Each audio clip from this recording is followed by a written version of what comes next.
Well,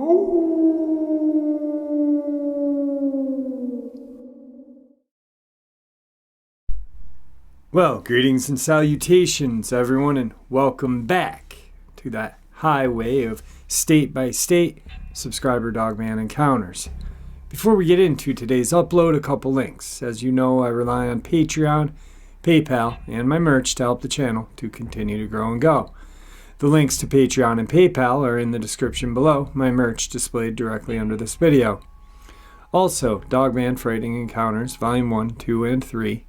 The audiobook versions, they were written and researched by Tom Lyons, narrated and produced by me, Jeffrey Nadolny. Those audiobooks are available on Audible, Amazon, and iTunes, the links to which are also in the description as well. Now, everyone, I have taken far too much of your time. Let's get on with today's upload. Shall we? Alright guys, yesterday we cruised into the Lone Star State, that great state of Texas. And we are going to stay there for the rest of the day. Hopefully finish that out. Before we do that though, I want to thank everybody for all of your support lately.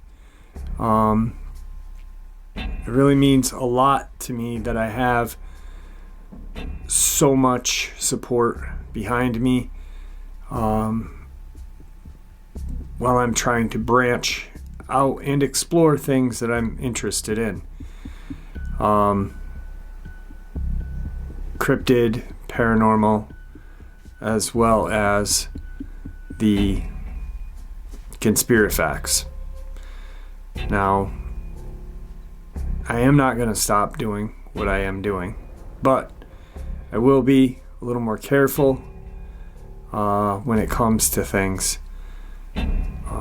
So, like, let's say I do a video that is in the conspiracy realm, and I have to kind of use different words. What I'll do is I'll kind of put an index in the content or the comments, you know, labeling what this word means, what this word means. That way you guys are aware of it. I'll also remind you during that video too. So I just wanted to say thank you, and let's keep our great channel going. You know, we've done a heck of a good job on this, and I say we because you guys have backed me, you guys have given me great ideas, and you guys have been so supportive, coming on the show, doing as much as you guys can do. So thank you. Thank you. Hey Jeff, I hope you're feeling better. I also suffer from neuropathy due to extensive chemotherapy I had a few years back. Although I am in remission now, the damage was done. Anyway, enough about that. I have a story to tell you about an encounter that I heard my dad speak of many years ago. I was born in Chicago, but I was raised in South Texas in a small town in the Rio Grande Valley. I remember my dad telling this story, but I was not supposed to have heard it. The encounter happened in the mid-70s when my dad had gotten a job working for a local sugarcane, as it was known back then. There still is sugarcane planted down there, and the mill is still operational to this day. Anyway, when it was time to harvest the sugarcane, it would be a 24-hour operation. They had these huge combine-looking machines that were used. Once they became full, they would dump the cane into trucks, which my dad used to drive. So one night, my dad didn't go to work, and this is when I overheard him telling the story. Over the past few nights, a lot of the combine drivers were either refusing to work or quitting.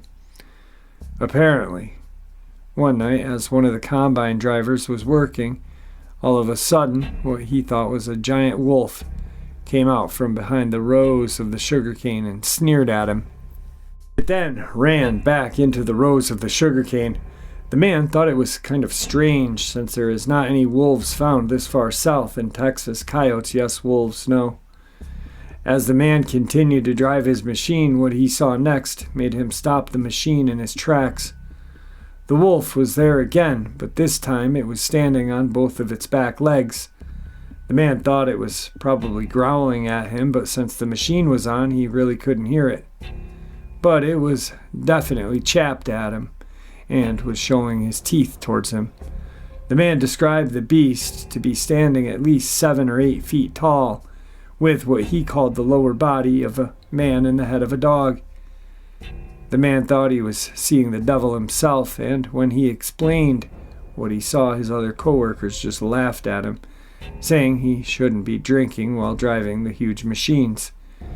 Needless to say, the man quit that night and said he knew what he saw and hoped no one else would see it.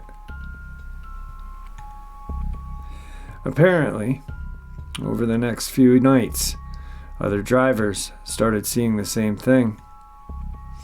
And one of the drivers said it was not the devil, but a werewolf that everyone was seeing.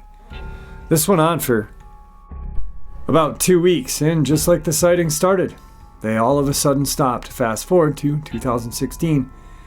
And this night I was visiting my brother at his trailer house. We were both sitting outside on the tailgate of his truck. I was on my 3rd beer when I noticed everything went silent. So you can get a better idea, my brother lived in the outskirts of the local town. It was his house, then his neighbor's, and then about a half a mile down the road, another neighbor. In between the houses was farmland. At this particular time, the crop that was growing was corn. It was already at the point of being harvested, so the corn stalks were standing pretty high. Anyway, as I said, I noticed everything went dead silent, except for the light wind that was blowing, causing the corn stalks to move. When I got the feeling we were being watched, my brother noticed me turning around and looking toward the cornfields, and asked, was I seeing something? I told him no, then asked him did he see something, and he said no. We both stood there for what seemed like an eternity in the silence. When I finally told him I couldn't drink out here because it was too quiet for me, we just ended up going back inside. That night, I couldn't sleep at all and kept hearing this dog bark all night. Then, time to time, I would hear something walking outside. I'm not saying it was a Dogman, but I know we were being watched, and that feeling of dread I had the whole night. Well, this is my experience. I know it isn't much, but just thought I needed to tell someone about this, Jeff. By the way, Jeff, I'm back living on the north side of Chi-Town in Humboldt Park. Continue the good work, and you can call me a local nightmare. Today's second Texas subscriber submission. Hey Jeff, the following happened when I was about 12 years old. I'll describe the layout of the area we lived in back then. My street, located on the north side of downtown, was a mile long and had a dead end.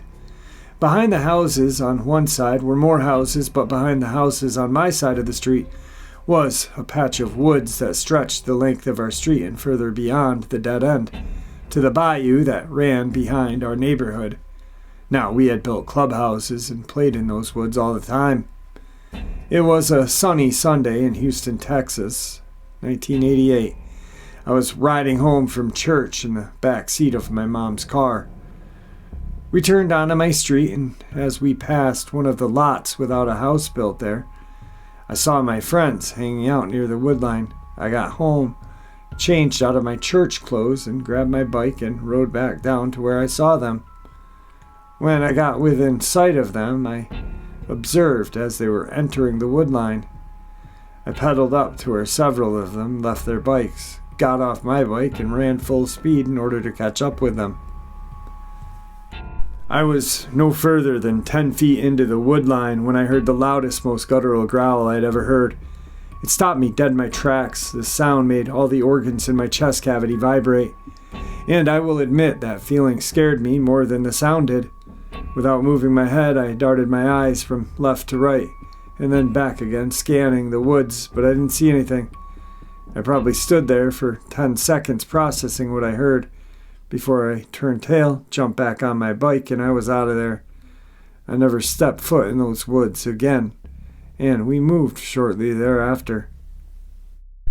Thinking back, the sound this thing made its lung capacity, it must have been gargantuan. I don't understand how something capable of making a sound like that one I heard could roam the fourth largest city in the country undetected. But Houston is known as a Bayou city. We have a network of them, just like the one behind my neighborhood, that runs like veins throughout the city. They could theoretically come and go as they please. That's not exactly a comforting thought. I thank my lucky stars all the time that I did not lay my eyes on it.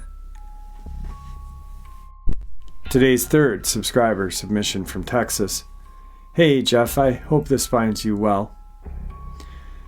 I had just turned 16. My birthday is the first week of November, which is the deer season opener in Texas.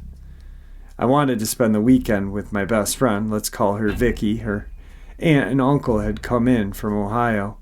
The adults had plans, with the ladies heading off to a bar to listen to a band about an hour away, and the guys were going raccoon hunting. That's what they called driving the back roads and drinking a bit. Vicky's mom had invited me herself to help watch Vicky's brother. We'll call him Mike. Mike loved for me to tell him bedtime stories, and I liked telling them. Vicky's family lived in the woods. The nearest house was about 1.5 miles away. They had put the house in the middle of 200 acres, gorgeous central Texas thicket. When facing the house, the drive went to a carport to the right. Vicky's room was on the opposite of that wall, with a vegetable garden outside of Vicky's window. This is important later. My mom drops me off early that evening, just in time for the adults to head out on their adventures. I remember having tuna melts for dinner that night, because my mom had always told me you can't eat fish with cheese, and I was worried I was going to get sick. Vicky promised me I wasn't. I didn't. I still love them to this day. We watched a little sat TV, and then it was time for Mike's bedtime stories. After a tale of giants and heroes, he was off to dreamland. Vicky and I had been left a wine cooler each and went to her room with them to listen to music and whatever else we did back then. It wasn't late, maybe 10:30. Vicky had just gotten off the phone with her boyfriend.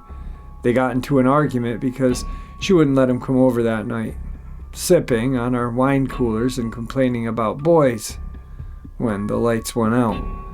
This wasn't uncommon out there and would usually come back on in a few seconds.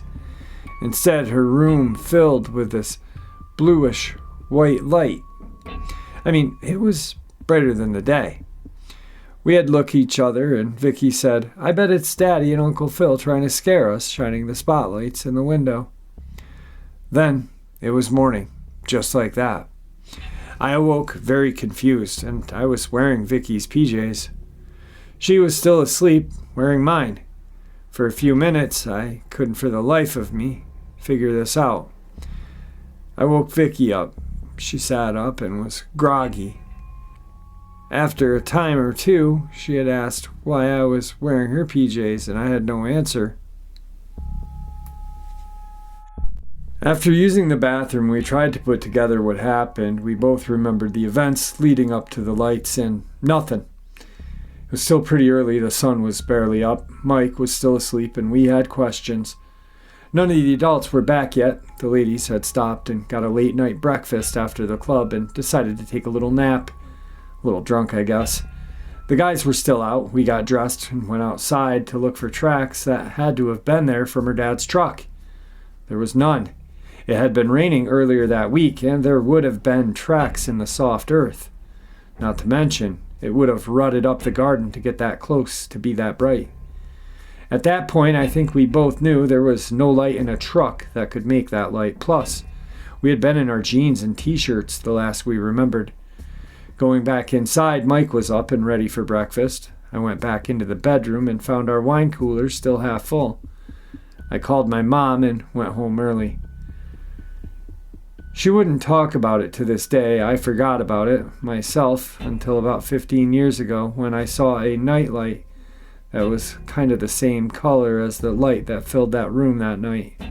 I still have no clear recollection of what happened. I ran into Mike several years back.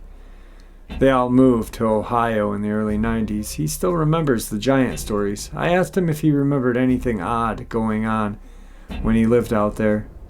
He said that odd things followed all of his family, no matter where they lived. Today's fourth Texas subscriber submission. Hey Jeff, good day. My encounter is not at all that spectacular, but your channel has inspired me to share it. I've never told anyone about this, but it is definitely true, so here goes. This happened in the spring of 2017 in DeSoto, Texas, which is in Dallas County. I had traveled to Dallas for a 3-day continuing education conference for work and was returning home to where I live, over 150 miles west of Dallas, almost straight as the crow flies off of I-20. I was exhausted mentally and physically because there was so much negativity going on in my life at the time. My husband was deployed overseas to Afghanistan, so I was worried about him. My son was in and out of the hospital for drug addiction and serious mental health issues due to his drug use. I worried for both of them constantly. I myself was having serious health problems, but had so much to deal with since I was the only one around. I had no time to handle anything extra. As I drove along I-35 thinking of everything that was tearing me apart, and also trying to make myself remember not to forget to pick up my dog at the Borders on the way home, I missed my exit onto I-20 and ended up in DeSoto. At some point, I realized that things didn't look familiar, and that I needed to exit off and turn around. I found a place to exit off, and it took me to the side of the road that was sort of secluded, but still had sparse population of homes alongside. In my confusion, I passed a bridge that I needed to cross to be able to turn around. That's just what I needed, was to be lost and get lost again. Ugh. I looked for a good place to turn around and saw a driveway up ahead. I pulled in. My light shone directly onto 3 metal garbage cans with lids sitting in a rack-type kind of receptacle, a little off the ground.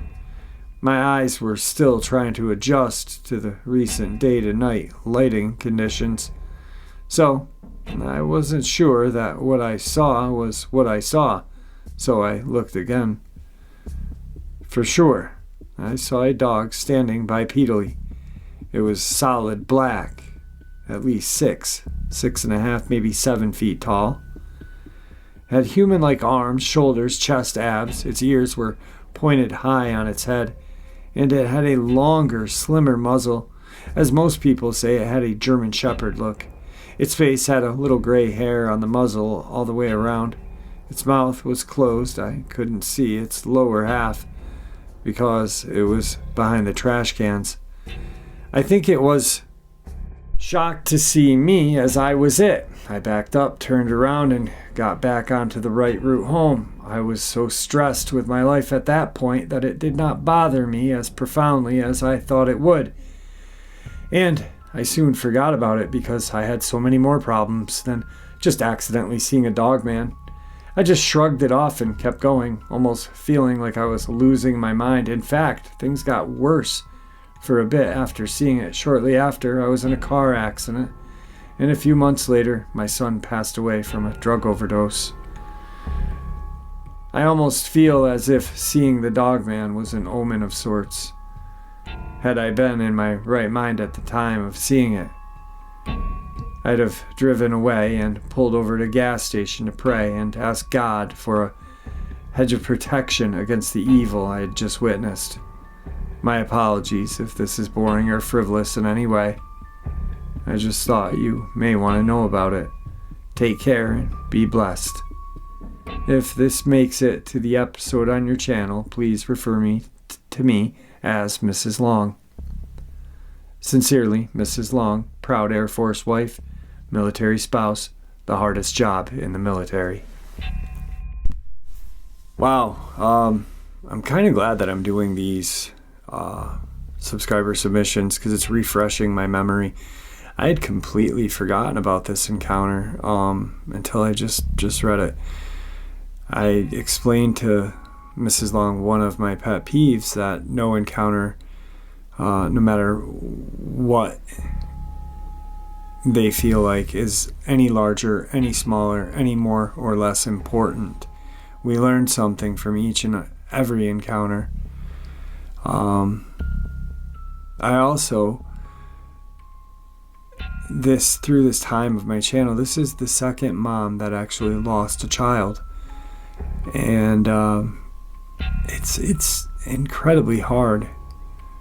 And one of the moms I really care and respect. I care and respect for everybody, but this channel has really, really introduced me to some of the most strongest, bravest people I have ever met in my life. So, alright, let's move on. Today's 5th Texas subscriber submission. Hey Jeff, first of all, I am a no BS kind of guy. Red-blooded American, worked my butt off for the state of Texas for 30 years, and now I'm happily retired. I have health issues, and this will play into why I was up so early that morning. Look, I've heard of all kinds of stuff that go bump in the night, but you have to take it with a grain of salt and move on. What I saw that morning in 2019, July of, has changed me for life. For one, I try my best not to go outside anymore. I've put a lot of research into cryptids trying to understand what I saw and identified it. Okay, first a little bit more about me. I receive life-giving treatments at 5 in the morning. I have worked hard to get to where I am. I also love life and never thought that I would see a Bigfoot, Dogman, because I don't take my butt out into the woods. I live in the suburbs of Austin, Texas, in a city called Hutto. It's nice. Now for the encounter. That morning I left home a little before 4 in the morning. I drove a 2014 Mustang GT. Yeah, the type of car matters, you'll see in a bit. As I was driving on a dark farm road about 30 feet in front of me, from the left runs this thing the size of a baby horse. The GT has great LEDs, so what I saw well. It was some form of canine, but larger, long front arms with short muscular rear legs. It had a barreled chest with a kind of skinny stomach, no tail, long snout. It was taller than the hood of my car. As it ran from the tree line into the cornfield, my mind attempted to process what I was seeing, at the same time yelling, "Oh my God, oh my God!" You see, we are not expecting to see stuff that is just folklore, legend. Everything you believe about monsters just comes true, but wait. This hairless thing was pinkish in color. It was void of pigment, an absolute abomination to God and nature. So I recover from seeing this thing and go into research mode. First thought was legendary chupacabra, because of the state. Then I thought it was a manged bear. Oh my God, that was close, but the legs were all wrong. Then a few weeks later I was listening to Dogman Encounters, where a young lady was scared by a skinny manged dogman light bulb. Did I see a version of a dogman in Hutto, Texas? This is my experience. Today's final Texas subscriber submission. Hey Jeff, where to start? At the beginning, I guess. 1981, my older sister, by 22 years, purchased about an acre of land near a lake in the area where my mom and dad grew up. It was a very rural area, a good 15 miles from the nearest town. That summer, her and her husband decided to go camping, and it'd be fun. So, with a couple of cousins, my little sister, myself, we made the 2.5-hour drive from Houston to Central Texas Thicket. My little sister Paula and I had been excited for this trip. She was 9 or 10 years old. We had a lot of fun that first day. Paula and I had never been camping before. Being city girls, was completely enchanted by the woods and the water. With tents set up and a lovely fire going, we made hot dogs and s'mores that evening. My big sister, Peggy, told us stories about Mom and Dad growing up and how they met and so on. No scary stories, though. One of my cousins was still pretty little, and no one wanted him scared. All in all, it was a perfect day. We went to bed. I woke up a little later with Paula snuggling against me, saying she was cold. Being a dutiful big sister, I suggested we go out by the fire and warm up, which we did. With Paula sitting in the lawn chair, I added a little wood and the embers to get the small fire up. I sat in the chair next to her and took in the night. I had never seen so many stars. Heck, I had no idea there were so many. I will never forget what happened next. My eyes cast upward. Paula was talking about something when she stopped mid-sentence and grabbed my arm. I looked at her, and she was staring at something across from the fire. I followed her gaze, and there, on the other side of the fire, was a man, a little man. He couldn't have been more than 1.5 feet tall. He had a brown beard that went down a little to his chest. He was dressed in a green shirt and brownish pants. I kid you not. A little brown pointed hat. Now, garden gnomes were not a thing at that time, but I had seen illustrations like this in books. This was not a drawing. I slowly stood up and very quietly began to walk around the fire. This had to have been a joke. Maybe my brother-in-law set this out to prank us, to maybe scare us kids to go back into our tents. I got within 10 feet away of him when he turned his head to look at me. He then turned away and ran away so fast that all I could see was dead leaves and sand blowing up from this, like a speeding car, just blew past us. In less than a blink of a second, he was gone. I stood there stunned. I walked back to Paula and took her hand, and we went back to the tent. The oddest thing was we were not scared by seeing him, but kind of felt dazed. We both fell asleep almost as soon as we got back into our sleeping bags. It wasn't until we got back to Houston that Paula told me about her little man dream. Nope, not a dream. I was there too. I saw him. Not until I was an adult watching some paranormal program did I find out a lot of people have seen these things all over the world. Not scary, but strange nonetheless. Thank you for your forum and the chance to be heard with no judgment. That encounter came from the subscriber who also had kind of that UFO experience earlier back when she was at her friend's house. Wow. Anyway, I forget that guy's name that does a lot of investigations into the fairies and trolls. He's from like England. I've watched his show a couple times. He disappeared for a little bit. I don't know what happened, but I know he's back now. I'm fascinated by the show because you can actually, I believe in Dogman and I believe in spirit, so I have to believe in these things. And I've seen them on his videos, and they freak me out. I don't know if I'd rather see a Dogman or a mini person thingy, but I don't like them. They scare me for some reason. Even though I could kick them a football field through a football field, but they scare the living bejesuses out of me. Go figure. Anyway, I hope you guys enjoyed this upload as much as I enjoyed sharing it with you. I want to thank you all for all your support. Truly means the world to me. And with that, please be kind to each other. May the Great Spirit watch over us, and may He guide us down that path we call life. And a little later tonight, I will be doing a paranormal side. Gotta stay off the radar, right? Alright. Talk to you later. See ya!